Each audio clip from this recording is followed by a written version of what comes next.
నమస్తే, welcome to head TV. నా పేరు నరేష్. మనతో పాటు పొలిటికల్ అనలిస్ట్ కేఎస్ ప్రసాద్ గారు ఉన్నారు. ఆయనతో జగన్ సంబంధించిన టూరు సత్తెనపల్లి ఎలా జరిగింది, అనుకూల మీడియా ఏమంటుంది, వ్యతిరేక మీడియా ఏమంటుంది అడిగి తెలుసుకుందాం.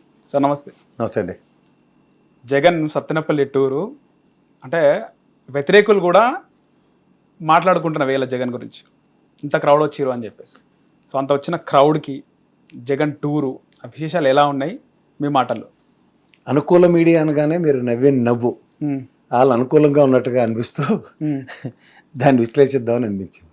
ఎందుకంటే అనుకూల మీడియా ప్రతికూల మీడియా అన్న దగ్గర మిగిలాడి జర్నలిస్టులు కూడా అనుకూల మీడియా ప్రతికూల మీడియా అనడం సముచితం కాదంటాను. ఎందుకంటే వాస్తవాన్ని వాస్తవంగా చెప్పేవాళ్ళు వాస్తవం చెప్తున్నాం కదా సార్. నేను చెప్తే అదేనండి, వాస్తవాన్ని వాస్తవంగా చెప్పే జర్నలిస్టుల్లో కొంతమంది ఉంటారు, అందులో నరేష్ ఉంటాడు నాకు బాగా తెలుసు. తప్పకుండా. ఎందుకంటే వాస్తవాన్ని వక్రీకరించి చెప్పే వాళ్ళ గురించి అయితే నేను చెప్పలేను, మీరు కూడా దాన్ని విశ్లేషించరు ఈ జన్మకు కూడా.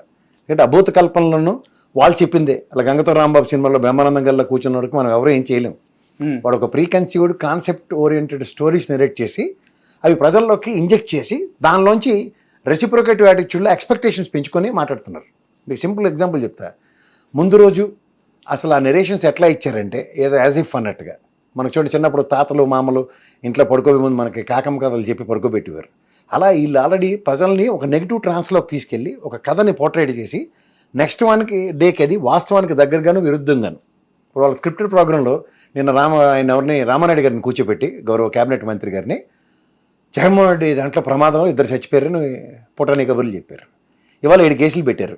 7 కేసుల్లో పెట్టినాడు ఆ ప్లకార్డు చూపించినాడు. తీరా చూస్తే రామకృష్ణ అన్నాడు, రవితేజ ఆ కుర్రాడేమో ఇటు తిప్పి తెలుగుదేశం అన్నట్టు. సో ఇవన్నీ ఎందుకు చెప్తున్నానంటే చనిపోయిన ఇద్దరిలో ఒకడు గౌరవ ఎస్పీ గారు క్లస్టర్ లీడర్ గారు చెప్పారు ఏమని, కాన్వాయ్లకు సంబంధం లేదు, వేరే ప్రైవేట్ వాహనంలో ఆయన యాక్సిడెంట్కి గురయ్యాడని. ఇంకో అతను జగన్మోహన్ రెడ్డి ప్రాసెస్ అంతా పొజిషన్ వెళ్ళిపోయిన తర్వాత ఆయన సఫికేషన్కి గురయ్యాడు. ఆరోగ్య పరిస్థితుల్లో అక్కడ ఆ షాప్ దగ్గర కూలిపోయి చనిపోయాడు. వాళ్ళ ఫ్రెండ్స్ ఆటోలో తీసుకుని హాస్పిటల్కి వెళ్ళిన తర్వాత హాస్పిటల్లో చనిపోయాడు. సో ఇవన్నీ నెరేటివ్స్ ఎట్లా ఉంటున్నాయి, ముందు రోజే చెప్పేస్తున్నారు వీళ్ళు. ఏది అంతా జగన్మోహన్ రెడ్డి చేసేసాడు, జగన్మోహన్ రెడ్డి రోహి, జగన్మోహన్ రెడ్డి సైకో, వీళ్ళందరూ ఆ స్టోరీస్కి ప్రజలు ప్రిపేర్ చేశారు. ఇప్పుడు వాస్తవాలు మాడుకుందాం. మీకు నాకు తెలియని విషయం కాదు. ప్రజాస్వామ్యంలో ప్రజల చేత ప్రజల వల్ల ప్రజల కొరకు అనుకునే ఈ ప్రజాస్వామ్యంలో ప్రతి దగ్గర ప్రజలు ఉంటారు. ప్రజలు నాయకుల్ని ఆవిష్కరిస్తారు. ఇలా ఆంధ్రప్రదేశ్ రాజకీయాల్లో ప్రజాస్వామ్యంలో 3 నాయకుల్ని ఆవిష్కరించారు. ఒకరు నందమూరి తారక రామారావు గారు, రెండోది రాజశేఖర రెడ్డి గారు, మూడోది లివింగ్ లెజెండ్ జగన్మోహన్ రెడ్డి. అంతే. ఎందుకంటే చంద్రబాబు నాయుడు ఇప్పుడు చిన్న విషయం చెప్తాను. మళ్ళీ చంద్రబాబు గారు రాజశేఖర రెడ్డి గారి గురించి కూడా చెప్పి ప్రజలకు అర్థమయ్యే భాషలో చెప్పొచ్చు. ముందు ఇది చెప్పనండి. ప్రజల కష్టాలకి కాంగ్రెస్ నుంచి కాపాడడానికి అన్న దగ్గర రామారావు గారు ఎప్పుడైతే ప్రజల్లోకి వచ్చారో ఆయన్ని ప్రజానాయకుడి కింద ఆవిష్కరించి నువ్వు మా ప్రతినిధివి అని ముఖ్యమంత్రి పట్టం కట్టారు. ఇదే రాజశేఖర రెడ్డి గారు కాంగ్రెస్లో పీసీసీ అధ్యక్షుడు చేశాడు, ఎంపీ చేశాడు, ఎమ్మెల్యే చేశాడు, నిరంతరం పులివెందుల్లో గెలుచుకుంటూ వచ్చాడు. కానీ ప్రజాస్వామ్యంలో ప్రజల దగ్గరికి పాదయాత్ర ప్రజాప్రస్థానం రూపంలో వెళ్తే ఆనాటి కాంగ్రెస్ సోనియా గాంధీని ఎదిరించి ప్రజాప్రస్థాన యాత్ర ఆయన సొంత నిర్ణయంతో తీసుకున్న దగ్గర ప్రజలు ఆయన్ని ప్రతిష్ఠించారు ఏది ప్రజానాయకుడి కింద.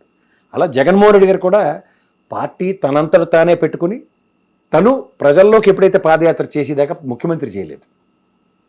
మీరు గమనించండి. ఇక్కడ మీరు ఇప్పుడు చంద్రబాబు నాయుడు గారి గురించి రాజశేఖర రెడ్డి గారి గురించి ఒక విషయం ఆడాలి. రాజశేఖర రెడ్డి గారు ఎప్పుడైతే పాదయాత్ర చేసేదాకా ఆయన్ని ప్రజానాయకుడి కింద గుర్తింపు లేకుండా ప్రజానాయకుడి కింద గుర్తించిన తర్వాత ముఖ్యమంత్రి అయ్యాడు. ఇది చంద్రబాబు నాయుడు గారికి అంటే చూడండి వడ్డించిన విస్తరలాగా ఆయన ఎప్పుడైతే ముఖ్యమంత్రిగా ప్రతిష్ఠించబడ్డాడో ప్రజానాయకుడిగా కాదు ముఖ్యమంత్రిగా ప్రజానాయకుడిగా అయ్యాడు తప్ప ప్రజల్లోంచి ఆవిష్కృతులైన నాయకులు వీళ్ళు ముగ్గురే. ఈ తేడా గమనించండి ఎవరైనా సరే. ప్రజానాయకులు వేరు, ప్రజల్లోంచి ఆవిష్కరించబడిన నాయకులు వేరు. వీళ్ళు ముగ్గురు ప్రజల్లోంచి ఆవిష్కరించబడిన నాయకులు. ఎందుకు అంటే ప్రజల సమస్యలు తెలుసుకొని వాటికి సొల్యూషన్స్ ఇచ్చిన ముగ్గురు. ఒకరెవరు రామారావు గారు, 2 రూపాయల కిలో బియ్యం, జనతా వస్త్రాలు, 60 రూపాయల పెన్షన్. రాజశేఖర రెడ్డి గారు ముఖ్యమంత్రిగా అయిన తర్వాత ఇచ్చింది కదా సార్. అవునండి, ముఖ్యమంత్రి అయితేనే ఏదైనా చేయగలుగుతారు. ఇక్కడ లేకపోతే శిబి చక్రవర్తిలో తొల్ల కోసం ముందే చెప్తున్నారు కదా, ప్రజల్లో తిరిగినప్పుడు ప్రజల కష్టాలు ఏంటో తెలిసి దానికి సొల్యూషన్స్ ఇచ్చేవాడు ప్రజానాయకుడు. అది రామారావు గారు. నెక్స్ట్ రాజశేఖర రెడ్డి గారు పాదయాత్ర ప్రజాప్రస్థానం చేసిన తర్వాత ఆరోగ్యశ్రీ శాశ్వత పరిష్కారం, ఫీజు రీంబర్స్మెంట్ శాశ్వత పరిష్కారం, రైతులకు ఉచిత కరెంటు శాశ్వత పరిష్కారం. ఈ చరిత్ర అలాగే జగన్మోహన్ రెడ్డి పాదయాత్ర చేసి వచ్చిన తర్వాత ముఖ్యమంత్రిగా ప్రవేశించిన తర్వాత నవరత్నాలు, సొల్యూషన్స్.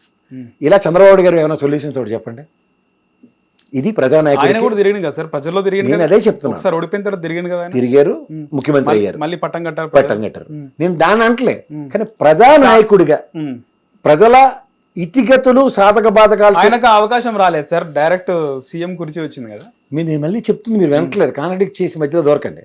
ఇక్కడ మీకు ప్రజానాయకుడికి నేనేం చెప్పాను, ప్రజల్లోంచి ఆవిష్కరమైన నాయకుడికి తేడా చెప్తాను. మీరు మీ మాటలు ఒప్పుకోవాల్సిందే. ఎందుకంటే ప్రజానాయకుడిగా చంద్రబాబు నాయుడు గారు ముఖ్యమంత్రి అయ్యారు, నేను కాదంటలే. కానీ ప్రజానాయకుడిగా ప్రజలు ఆవిష్కరించినప్పుడు ప్రజా సమస్యకి ఆయన తరఫున సొల్యూషన్ ఏమి ఇచ్చాడు? ఓకే, ఇది ప్రశ్న. రైట్. నేను ఇవి చెప్తున్నాను కదా, జగన్మోహన్ రెడ్డి నవరత్నాల పథకాలు, నా భూతం నా భవిష్యత్తు అన్ని. ఇవాళ అమ్మఒడి పేరు మార్చి తల్లికి వందనం, ఆరోగ్యశ్రీ. రామారావు గారు ప్రజానాయకుడిగా ప్రజలు ఆవిష్కరిస్తే ప్రజలకు తిండి లేని దీనస్థితి నుంచి కాపాడడానికి ₹2 కిలో బియ్యం, జనతా వస్త్రాలు, కుడుగుడుకుంటాయి కదా ప్రాతిపదిక ఎవరికైనా. ఎన్టీఆర్ గారు వచ్చినప్పుడు వాక్యూమ్ ఉంది సార్. జగన్మోహన్ రెడ్డి గారు వచ్చినప్పుడు కూడా అప్పటికి 2 పార్టీలే. మీరు ఒకసారి గమనిస్తే జగన్మోహన్ రెడ్డి గారు పార్టీ పెట్టినప్పుడు ఒకటి వైఎస్ రాజశేఖర రెడ్డి గారు చనిపోయినారు, అది బాగా ఉంది. ఆయన బిడ్డగా వచ్చిండు, మహానేత బిడ్డగా వచ్చిండు, ప్రజల్లోకి వెళ్ళినాడు. At the same time Telangana hesitation బాగా నడుస్తుంది. ఆ టైంలో ఈయన పార్టీ పెట్టడం, అక్కడ వాక్యూమ్ ఉంది. ఈయన కూడా ప్రూవ్ చేసుకుండు, ఈయన కూడా పార్టీ పెట్టిండు, ప్రూవ్ చేసుకుండు. ఒక నాయకుడుకున్న లక్షణాల్లో ప్రజల్లోకి వెళ్ళినాడు, మాట్లాడినాడు, మంచి వాక్చాతుర్యం, ఇవన్నీ కూడా ఉన్నాయి. కానీ అక్కడ వాక్యూమ్ ఉంది కదా. పీఆర్పీ అప్పటికే క్లోజ్ అయిపోయింది. కాంగ్రెస్ ఏమో ఈ తెలంగాణ ఇస్తుందేమో సోనియా గాంధీ అనుకూలంగా ప్రకటన చేయగానే అది కూడా పక్కకి వెళ్ళిపోయింది. అక్కడ టీడీపీకి అగెన్స్ట్గా వాక్యూమ్ ఉంది, నిలదొక్కున్నాడు జగన్మోహన్ రెడ్డి. దీనిపై ఏమంటారు? అదే, ఎప్పుడైనా సరే మీరు ఒక పొలిటికల్ వాక్యూమ్ క్రియేట్ అయినప్పుడే ప్రజానాయకులు ఆవిష్కరించబడతారు. వాళ్ళే జగన్మోహన్ రెడ్డి, నాటి రామారావు గారు. ఆ రోజు రామారావు గారి టార్గెట్ కానీ జగన్మోహన్ రెడ్డి టార్గెట్ కానీ ఒకటి, 2 కాంగ్రెస్ని భూస్థాపితం చేయడమే. ఇది వాళ్ళ సక్సెస్ నేరేషన్స్. కానీ చంద్రబాబు నాయుడు గారి నాయకత్వంలో ఒకసారి కాంగ్రెస్కి కొమ్ము కాయడం, కాంగ్రెస్తో కాళ్ళు వేసి నడవడం, ఇలాంటివి ఎప్పుడు వాళ్ళు చేయరు. ఇది లెగసీ ఆఫ్ రామారావు గారు and legacy of Jaganmohan Reddy. Okay, so ఇది రామారావు గారి వారసులు జగన్మోహన్ రెడ్డి అంటారు రాజకీయంగా. రామారావు గారి దృక్పథం టువర్డ్స్ ప్రాంతీయ పార్టీ, జగన్మోహన్ రెడ్డి గారి దృక్పథం టువర్డ్స్ ప్రాంతీయ పార్టీ అన్నది ఇన్వర్టెడ్ కామాలో పెట్టి చూడాలి. ప్రాంత పరిరక్షణ కోసం ప్రాంతీయ పార్టీలు ఆవిష్కరించిన సిద్ధాంతంలో జాతీయ పార్టీలు తొక్కేస్తున్నాయి మన దగ్గర అన్న సిద్ధాంతానికి కట్టుబడిన వాళ్ళు ఎవరంటే వీళ్ళిద్దరే. ఎందుకంటే చంద్రబాబు నాయుడు గారు అవసరార్థం అనుగుణంగా ఒకసారి కాంగ్రెస్తో, ఈసారి బీజేపీతో, రెండోసారి మన రాష్ట్రాన్ని ఇంత పుట్టి ముంచినా సరే మీరు అందరూ అబాండాలు వేయచ్చు, జగన్మోహన్ రెడ్డి బీజేపీకి అంటకాగాడని. ఎక్కడంట కాగాడు? వీళ్ళ మంత్రులు అవి తీసుకోలే కదా. ఇది గమనించండి. ఇప్పుడు సత్తెనపల్లి పర్యటనకి ఇదంతా ఉపోద్ఘాత కింద తీసుకోండి. నేను ప్రజానాయకుడు, ప్రజల్లోంచి ఆవిష్కృతుడనే నాయకుడికి కంపారిజన్స్ చెప్తూ, జగన్మోహన్ రెడ్డి అనే వ్యక్తికి నిలువరిద్దాం అని చెప్పి పోలీస్ పికెట్లు పెట్టి, బ్యారికేడ్లు పెట్టి, నెక్స్ట్ 50 మంది డిఎస్పీలని, ఎస్పీలని, 1300 మంది పోలీసులు, ఎంతమందిని డిప్లాయ్ చేసినా ఎందుకు పరిష్కారం రాలేదు అంటే, ప్రజలు స్వచ్ఛందంగా తరలి వస్తున్న జనవాహిని. ఇప్పుడు ఉదాహరణకి సూర్యుడికి చీకటి పెట్టి నేను వెళ్తున్న ఆపుతాను, లేకపోతే సముద్రం ఒడ్డున మొత్తం పోలీసుని పెట్టి కేరళాలు రాకుండా చేస్తానన్నది ఎంత అసందర్భంగా ఉంటుందో, అలా జగన్మోహన్ రెడ్డికి వస్తుంటే జనాలను ఆపుదాం అన్నది కూడా అంత అసందర్భంగానే ఉంటుంది. వాస్తవం ఏంటంటే, ప్రజలు ఇక్కడ గమనించవలసిన విషయం ఏంటంటే, ఒక రెసిప్రొకేటివ్ యాటిట్యూడ్తో ప్రజలు తరలి వస్తున్నారు. ఏమని? బంగారు బాతుగుడ్డు కదా చదివారు కదా మీరు, అది రోజుకో గుడ్డు పెడుతుంది. కానీ మనం ఆ కథలో సారాంశం ఏంటంటే, ఒక రోజు కోసేసాడు దాన్ని. కోసేస్తే ఏమైంది? లోపల ఏవో గుడ్లు బోల్డ్ అని ఉంటాయి, వాటితో మనకి శాశ్వత పరిష్కారం అనుకుంటే, రెండోది ఏమైంది? ఆ ఒక్క గుడ్డే పెట్టి అది చచ్చిపోయింది, అది కోడి కూర తీసుకొని తినేశారు అంతే. ఇటు చేసి రెండోది, చిన్నప్పుడు ఇంకో కథ ఏం చేద్దాం, దురాస దొక్కానికి సీటు. ఫస్ట్ థింగ్ ఏంటి? పెన్షను 3000ని 4000 చేస్తున్నారు. అలాగే ఇంట్లో ఉన్న పిల్లలందరికీ 15,000 ఇస్తున్నారు. అలా ఇంట్లో ఉన్న ఆడపిల్లలందరికీ 1500 పెన్షన్లు నెలకి ఇస్తున్నారు.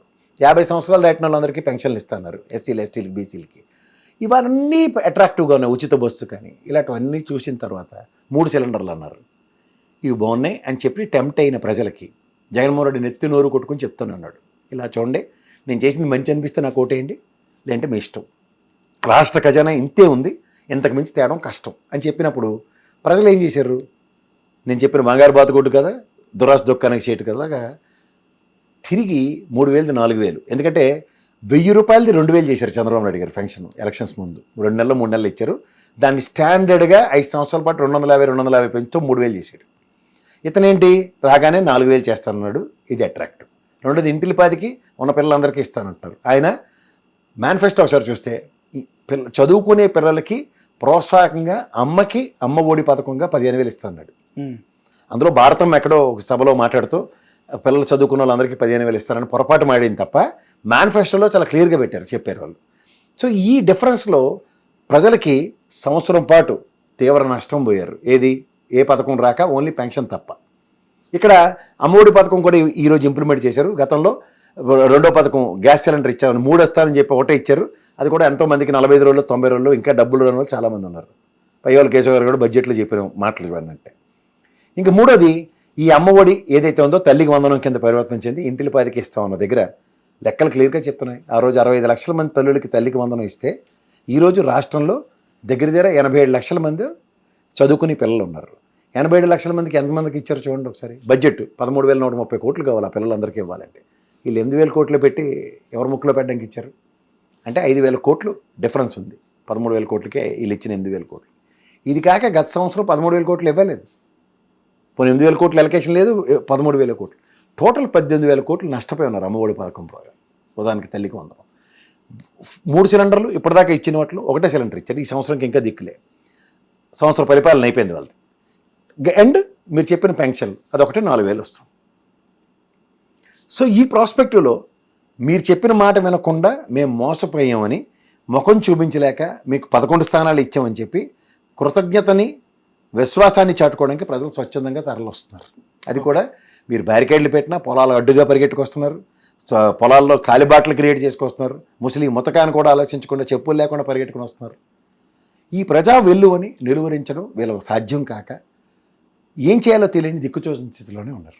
సో దీంట్లో ప్రజాస్వామ్యంలో ఒక నాయకుడు లేదా ప్రజలు ప్రతిష్ఠించుకున్న ప్రజానాయకుడు అతను ప్రజల్లోకి వెళ్ళడం, ఇది ట్రాక్ రికార్డ్ చూసుకుంటే పుదిలి నిన్న కాక మొన్న వెళ్ళిన పుదిలిలో చూడండి, దానికన్నా ముందు వెళ్ళిన తెనాలి చూడండి, దానికన్నా ముందు వెళ్ళిన రాప్తాడు చూడండి, దానికన్నా ముందు తిరుపతి ఇన్స్టెంట్ స్టాంపేడ్ జరిగితే అది వెళ్ళి లారీలు అడ్డు పెట్టిన ఎలా వచ్చారో ప్రజలు, ఎలా తరలిళ్ళారో చూసి పవన్ కళ్యాణ్ లాంటి వ్యక్తి తుల్లుపడి ఎవరు అంత జనాలతో వస్తున్నారని చూసి వెనక్కి తిరిగిన ఉదంతో మర్చిపోకండి. ఇవన్నీ గమనిస్తే ప్రజల్లో స్వచ్ఛందంగా తరలి వచ్చిన పవన్ కళ్యాణ్ గారే ఉలిక్కిపడిలా జగన్మోహన్ రెడ్డి వెనకాతలు వచ్చిన కేడర్ ఉందంటే ఎలాంటి ప్రజానాయకుడో ఒకసారి ఆలోచించుకోండి. అంతకన్నా నీకెళ్ళలేదు. ప్రతిపక్షంకి ఆ మాత్రం ఉంటుంది కదా సార్. ప్రతిపక్షం మీరు హోదా ఇవ్వకపోయినా ప్రతిపక్షంగా చలామణి అవుతుంది జగన్మోహన్ రెడ్డి.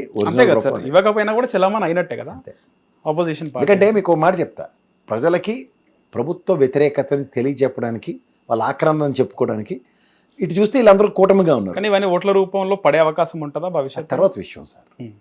ఇప్పుడు మీకు ఒక గమనించవలసిన విషయం ఏంటంటే 2 పార్టీలు, ఒకటి 4 దశాబ్దాల పార్టీకి 40% ఓటు బ్యాంక్ స్థిరంగా ఉంది. ఒక దశాబ్దం కంప్లీట్ చేసుకున్న జగన్మోహన్ రెడ్డి గారి పార్టీకి కూడా 40% ఓటు బ్యాంక్ స్థిరంగా ఉంది. గెలిపోవటముల తర్వాత 23 స్థానాలు వచ్చిన 124 ఎగబాకలేదా, 67 స్థానాలకు కుదించబడినోడు 151 ఎగబాకలేదా, ఇవాళ 11కి పడిపోలేదా? ఇవన్నీ రాజకీయ చక్రంలో అది ఎలా తిరుగుతుందో వాళ్ళ ప్రజలే న్యాయ నిర్ణేతలు. హిట్ టీవీ యాప్, ఇందులో short news, live news, entertainment shows, movies, digital magazines తో పాటు మీ జిల్లా వార్తలను కూడా ఫ్రీగా చూడొచ్చు.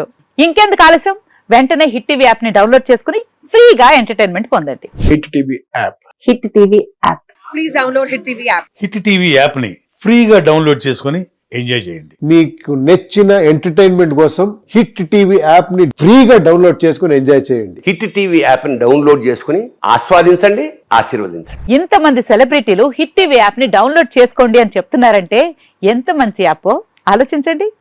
అమెరికా అమెరికా అమెరికా అమెరికాలో చదవాలనుకునే వాళ్ళకి విశ్వసనీయమైన పేరు మన శౌర్య కన్సల్టెన్సీ.